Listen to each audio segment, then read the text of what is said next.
Let's go ahead and start into our message this morning called Work It Out. Work It Out. This will be a 2-week sub-series here in our story in the book of James. But Work It Out, we're going to talk today about the call to works.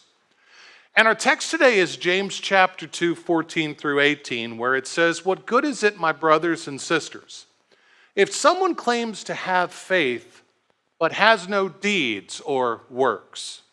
Can such faith save them? Suppose a brother or sister is without clothes and daily food, and if one of you says to them, 'Go in peace, be warm, be well fed,' but does nothing about their physical needs, what good is it? In the same way, faith by itself, if not accompanied by action, works, deeds," look at what it says. It says it's dead. But if someone says, "You have faith, I have deeds," here's James' challenge. "Show me your faith without deeds, and I will show you my faith with deeds." I've grown up in the church my whole life. I've been a part now of 28 different churches in my life. And there seems to have been just a steady truth that no matter what the denomination, no matter where the church was located, I think that many times what's occurred is that our churches have doctrine which have been swayed by our culture around us. I'll give you an example. There was a time in the Christian life where what type of Christian you were depended on how much you conflicted with the culture that was around it. People were told, your job is to be in the world, but not of it. And well-meaning people took that to mean, well, if anything is associated with the world, I have to associate completely different. So to be associated with things in the world were to be foreign to Christians. Now that lasted a long time. Even as I was in my teenage years in the 90s, we were still influenced by a lot of the church pressures. Stuff like, don't go to the movies, don't listen to that rock and roll, don't participate in proms, don't wear particular types of clothing. When you go to church, your hair gets combed this way and you better have a tie. That's how I grew up. Does anybody understand what I'm talking about? A couple of you? Yeah, sure. You know, our Christianity was argued to be greater if the outside appearance showed a sacrificial devotion to God. Now, it's very different today, isn't it? Sometimes I think that we are in the danger of swaying too far in the opposite direction when we don't like what we've seen and what we've heard. Perhaps you saw what you would classify as hypocrisy in the church. The do what I say, not what I do, that oftentimes affects the church. But perhaps you too accepted grace, which is a good thing. But in doing so, you swung too far the opposite direction and have seen your Christian walk as God's responsibility, and me, I'm just along for the ride. Jesus, take the wheel, right? Well, if you've done this, I need to point out to you this morning as your pastor, if you've done this and not kept your role in mind in how you live your life and how you act in the world around you, then I, as your pastor, I get the job of kind of redirecting the ship. If you think that it's Jesus take the wheel and you don't have a responsibility, you've accepted biblical error. You've accepted biblical error. You see, you have a huge part in where your faith walk goes. And furthermore, as you read James, you're going to see it time and again. But right here especially, he is emphasizing that if you do not have works that line up with your words, your faith, then you may not have real faith at all. And I say that with a certain amount of trembling. Because I know that there have been a lot of people who have been cultured by the church all their lives. But do you remember what Jesus said might happen at the end of time? People will come out, Lord, look at everything I did for you. You remember what Jesus said might happen? He may say, depart from me. I never knew you. And so this message is very important for you to take a look at your Christian life and go, I know that I am where I need to be with God, or, I need to make some changes. You see, we're called beyond words. We're called to work. We're called to partner our deeds, our works, with God. We're to partner our words. We're to partner our works. We're to proclaim Jesus in our lives, in everything that we do. James starts this passage out very simply. He says, faith without works is pointless. It's pointless. So what are deeds or works? Every once in a while I like to play Bible scholar. So I dug into what is that word works? What does it mean? And basically the word works here, it means be about the business. Treat your life with God as if you are employed by Him. Your job is to make your employer happy. That's why you've been hired. Most of us, at times we struggle with the idea, well, I'll do that at work, but doing that over here at church, that doesn't make a whole lot of sense. But look at the inspired Word of God. The words that were chosen say that we are to treat our Christian walk as if it were a job, as if we are to be doing everything we can to please the boss. So, it is what we are occupied with. It is what we undertake to do. It is our enterprise.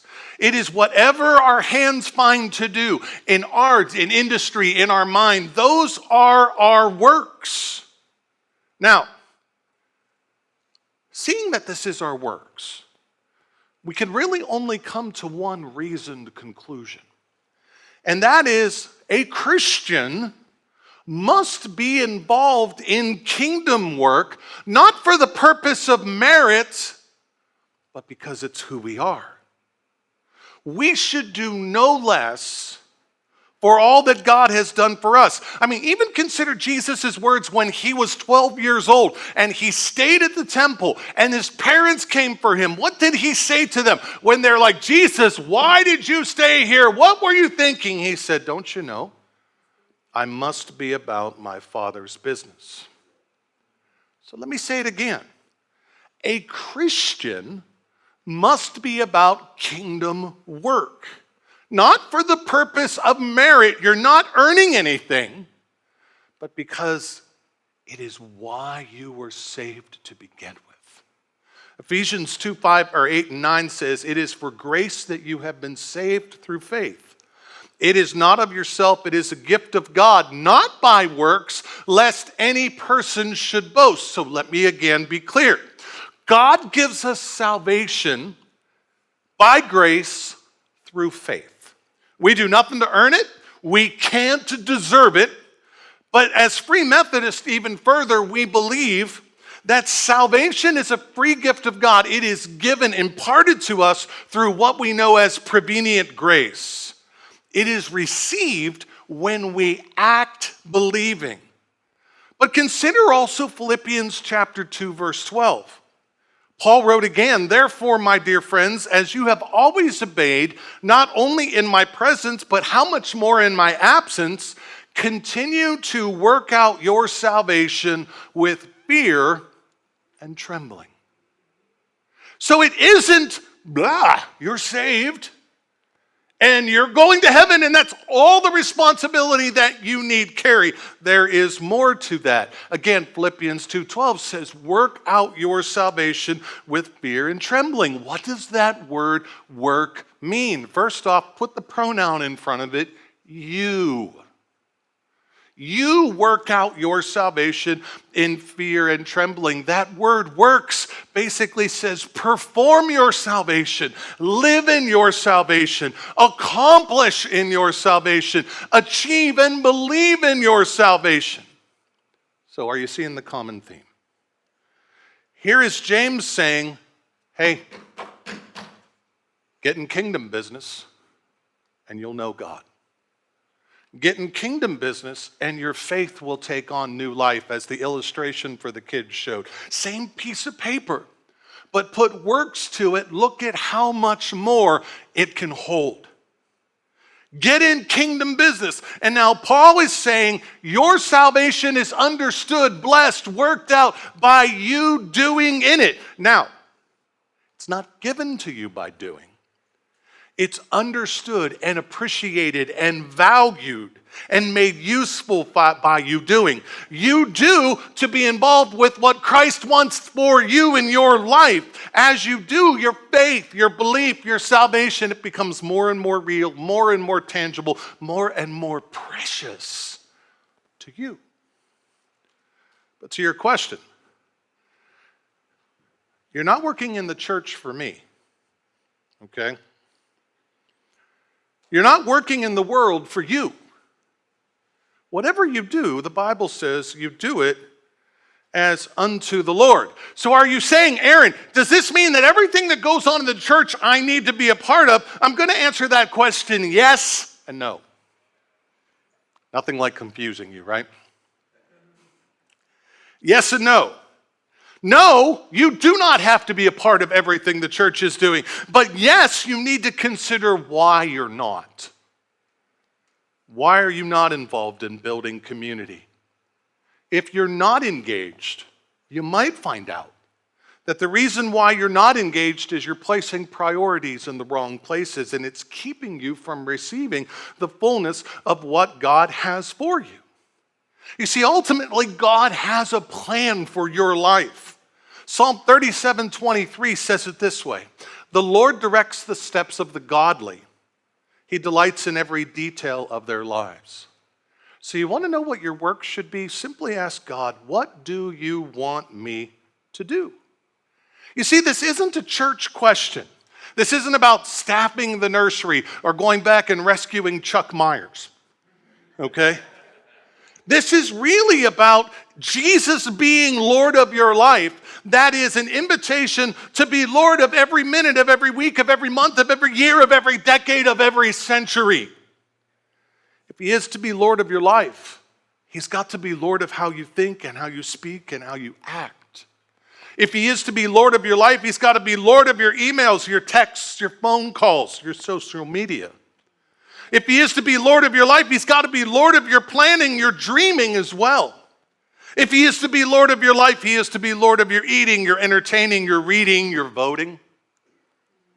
If he is to be Lord of your life, he is to be Lord of your priorities. He is to be Lord of your children's priorities. Hello? He is to be Lord of your spending. And did I mention Lord of your voting? Okay, I'll move on. I think you see where I'm going. Just know this. And again, this is one of those moments. If he isn't Lord of all in ever-increasing detail, then he's Lord of none. Can I say that again? If he isn't Lord of all in ever-increasing detail, then he's Lord of none. Are you saying I have to be perfect? Oh, no. No, you don't have to be perfect. You just have to be forgiven. And you just have to be repentant. And you just have to be growing. Okay? We will all fail. That's why I use the term ever-increasing detail. Again, if he's not Lord of all, he's Lord of nothing, and this is important. He cannot be Lord of all in ever-increasing detail until you put your faith to work in the areas that he shows. So a little further, let's return to our text. The text is very specific about how we should be involved in kingdom business. It started with, suppose a brother or sister is without clothes and daily food. And if one of you say to them, go in peace, be warm and well fed, but do nothing about their physical needs, what good is it? Yeah, that's kind of like, God bless you, I need to go and have Sunday dinner. Right? You represent Jesus. You represent hope and life. How do those who represent these things so powerful, these things so life-changing, not take a personal interest in those who are in need? Let me take it further. There's so much potential in the life of our church, this church, you people and me right now. But that potential needs workers. And we can pray according to Matthew 9:38. Ask the Lord of the harvest to send out workers into the mission field. We can believe according to Matthew 28:19 that therefore go into all the world is a charge for each one of our lives. But how many of us are willing to be like Chuck is this morning? I have never done children's ministry a day in my life, Aaron, and I'm not sure if my own kids like me. So how am I going to go back there and be effective? Yeah, this was part of our conversation. I was teasing him about it, But he didn't have a gift, per se. He didn't have a calling, per se. He just simply chose to say, God, we have a need, and I'll help fill it. Now again, we'll see what's left of him here shortly. But this is the heart that I'm talking about. What good is it to say that our kids are our future, to say that they're the church of tomorrow, to pray for workers of the harvest, but then to sit on your hands when the call goes out? I think of my own Christian life, and I remember one of the most impactful youth ministers I ever had. His name was Tom Swan. He was 82. How old are you, Ron? 88? Yeah. Keep that in perspective. The biggest youth ministry I ever event when I was the district youth director for Pittsburgh Conference had 380 people, and our speaker was 65 years old. He wasn't young, trendy. He didn't have rock and roll music behind him. He just loved people, and people came out. I want to remind you that Romans 10:14 says, how beautiful are the feet of those who bring good news, and I want to encourage you that as long as you have breath to breathe, you can bring good news. You might be, well, Aaron, it's not my gift. Aaron, it's not my passion. How will you know until you put it to the test? James 2:17 says, thus also faith by itself, if it does not have works, is dead. And this is an important part of this, so I want to make sure we get the doctrine, the proper biblical knowledge on this issue and evaluate it right. I need you not to look at your salvation as if it's, I got the ticket, it's been punched, I'm going to heaven. Salvation is given to you for so much more. You see, God's original intent when he created man was to have an open pathway and connection with him, fellowship, but that fellowship was destroyed by sin, yet it was reborn and reoffered to us in an incredibly special way when Jesus died and rose again. Salvation is that work of God accomplished by grace. We can never earn it, we must simply receive. Yet once we receive, this is what should occur. There should be a transformation. God, the Holy Spirit, should enter your body, and he should be for you what Jesus was for the disciples. He should strategically change your wants, your ways. He should bring holiness, and that should make you more like Christ. Again, if you let him. The problem is that many times we have this misperception of our role. I'll sum it up this way.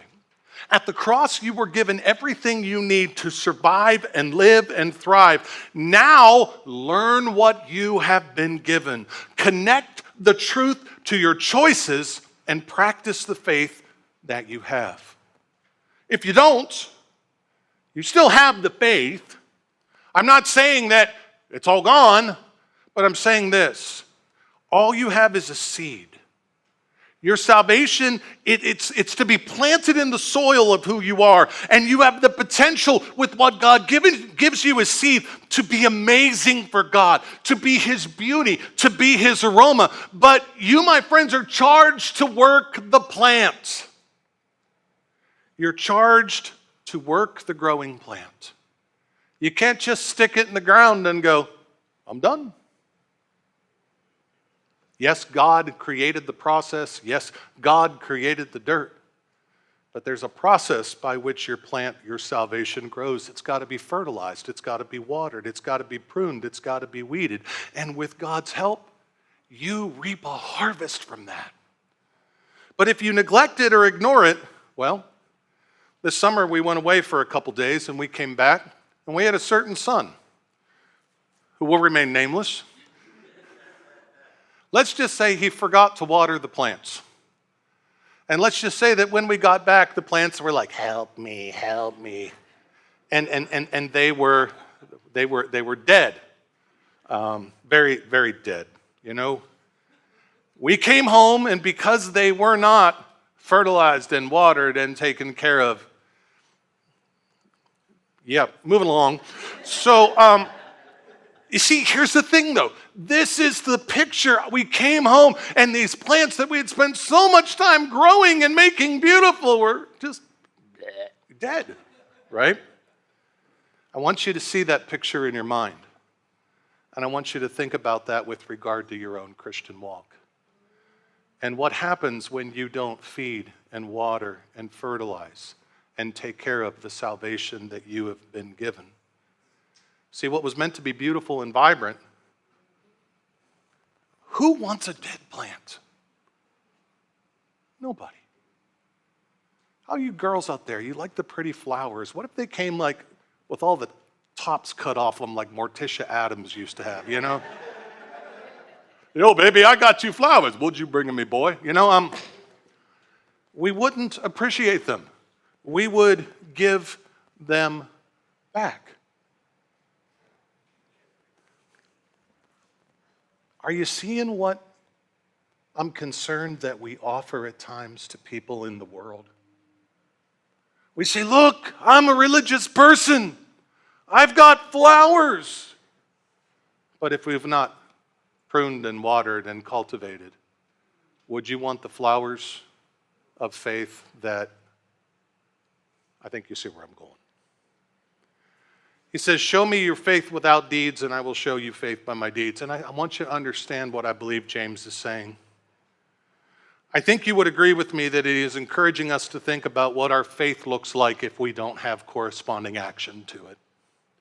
And I think you would agree with me that those actions of faith are in large part played out when we listen to God and do what he says. Again, your salvation is meant for more than you. I'm going to look at this side. Your salvation is meant for more than you. If you want to be a biblical Christian, follow the pattern of Peter, who when he saw Jesus on the water, what did he do? He said, I got to be a part of that. I've got to be a part of that. I want to give you a couple take-homes, just something to think about through this. First off, when God gives us salvation, big deal here, guys. The offering of salvation calls us to work. Secondly, the responsibility to do those works, it falls on us. If God has given us salvation, he's given us everything that we need. He's not going to be like, all right, come on, here's the next step. No, he has given us what we need. We simply have to grab it, we have to look at it, and we have to turn on the lights. The potential is there, but it's darkness until you act. Henry Blackaby wrote a book called Experiencing God. And some of the best wisdom I've ever seen with regard to God's will is summed up in this statement. We don't choose what we will do for God. He invites us to join him where he wants to involve us. And finally, when we engage in those acts of faith, faith comes alive in us. We won't be seeing God. Why can't I see in my life the things that the Bible talks about? Because we will be seeing in our lives the things the Bible talks about because we are doing the things the Bible talks about doing. I want you to grab hold of that. Faith without works is dead. Let's not offer the world dead faith.